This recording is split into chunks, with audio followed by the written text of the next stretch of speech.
Today, we're talking about something we all want, but sometimes it's not easy to have. What if I told you there's more inside of you than you might think? So many of us want to live boldly, but there's something that keeps holding us back. What is that? What blocks us from being bold? Today, we're going to unpack 3 powerful truths that help you break through those blocks and find real courage. Are you ready? Let's jump in.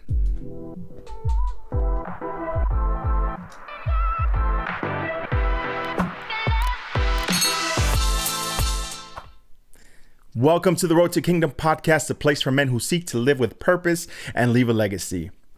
I remember when God called me to become a pastor, and honestly, I was confused by this. Why would God call me to it? I had no idea. It wasn't even on my radar. I had never even considered being a pastor, nor did I want to take that title. I was happy just counseling and coaching and praying with others. I was happy with just doing that. But the idea of becoming a pastor, well, that was a bit different. It was a level of responsibility I wasn't sure I was ready for or even wanted. But I knew to trust God and say yes to Him. I trusted His plan, even if it didn't make sense.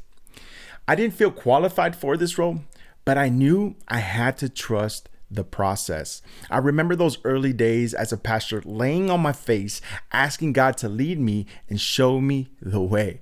There was one day I was literally under my desk just praying to God. There was a lot of fear in me, and fear would rise up and it would cause me to fall on my knees and pray. I had taken on something way much bigger than me. I had to step into the unknown territory with no choice but to lean on Him completely. And God, He was faithful. He led me step by step, giving me what I needed to fulfill my assignment. Even now, I rely on Him because without His strength, I know I can't do this. I want you to know that there is a person you are meant to be. Do you feel it deep down inside? A version of you that is bold, courageous, and unafraid to take steps that matter. Look, we all have doubts that creep in sometimes. That's normal. Those mental walls seem to rise up at the moments that we are ready to step out. Maybe it's the fear of what people might think, or for you, it may be that you're afraid that you do not have what it takes. But here's the truth. There's boldness in you that's just waiting to come alive. The problem is that mental blocks keep us trapped. Instead of seeing the opportunity, we see obstacles all around us. The walls look so high and we think, I'm not ready. But here's what I want you to know today. Boldness is not about never feeling afraid. It's about moving forward anyway, despite being afraid. And today, we're going to talk about how to push past those mental blocks that hold us back on a regular basis. So how do we get there? How do we get from feeling stuck to stepping boldly into who we are called to be? Let's look at 3 keys, 3 truths that will help you make a good decision and move forward with boldness and courage. The first truth is that boldness starts with first knowing your identity. You have to know who you are. You have to. If you don't know who you are, the world will tell you who to become, and that's when fear takes over. In Psalms 139:14, we're reminded that we are fearfully and wonderfully made. This isn't just poetry, it's a statement of identity. And when you know who you are, when you understand that you were created with intention, you begin to find courage because you are rooted in something bigger than fear. Before Jesus restored my identity, fear completely controlled me. I saw myself as a worthless outcast, and the only piece of courage that I knew came from drugs. There was a season in my life where I was never even sober. I could not imagine being sober. My whole focus was on staying in an altered state no matter the cost. And eventually it cost me everything. I ended up alone, sitting in a jail cell in San Diego in the summer of 2009. And I remember lying on the jail bunk, feeling the weight of my choices, wondering if I was too far gone to be recovered.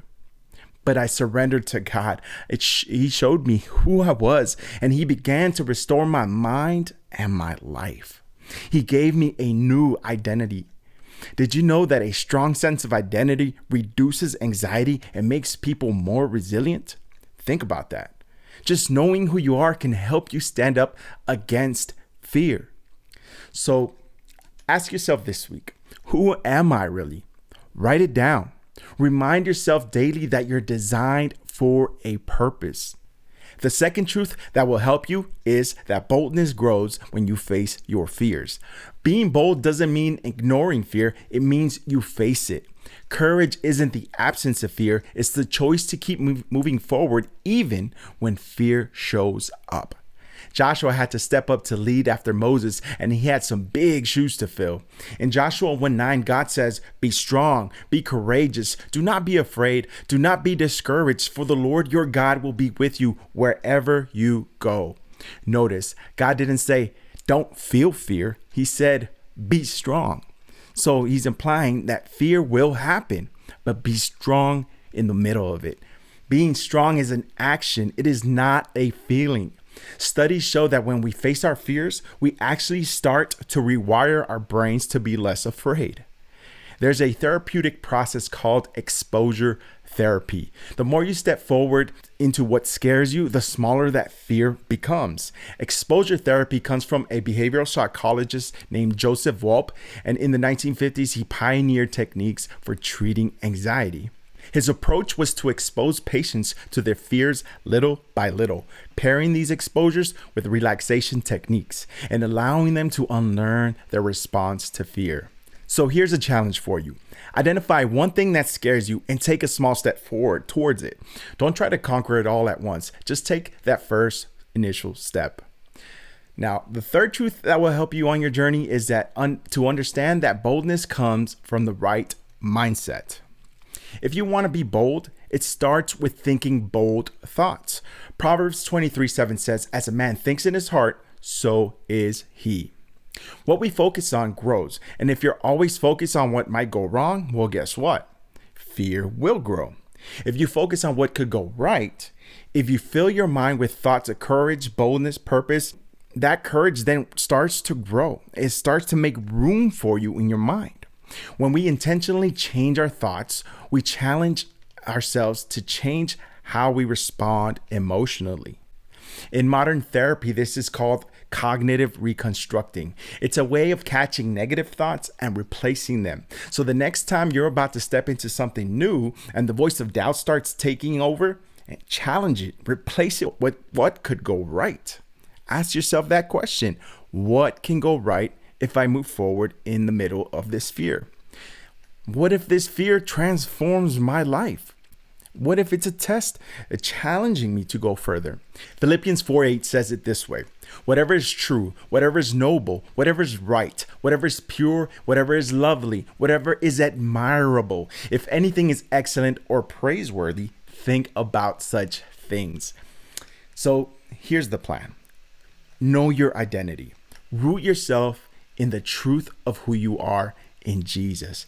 Face your fears. Don't wait for fear to leave.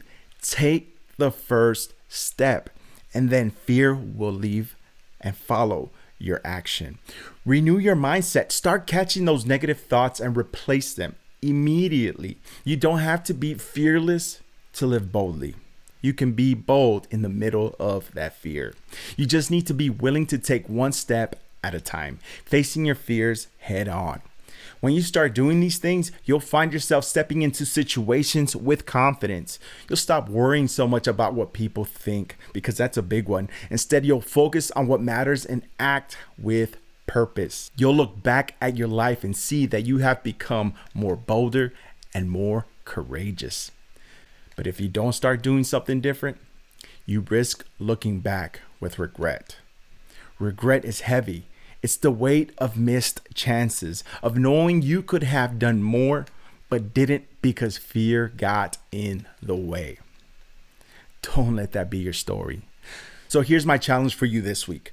Pick one thing that you know you've been avoiding because of fear. It could be a conversation, a new project, or even taking a step of faith in a new direction. Just pick one thing. Don't overthink it. Just move forward. This week, let's all take one step that scares us. Let's face that fear, renew our minds, and remind ourselves of who we really are.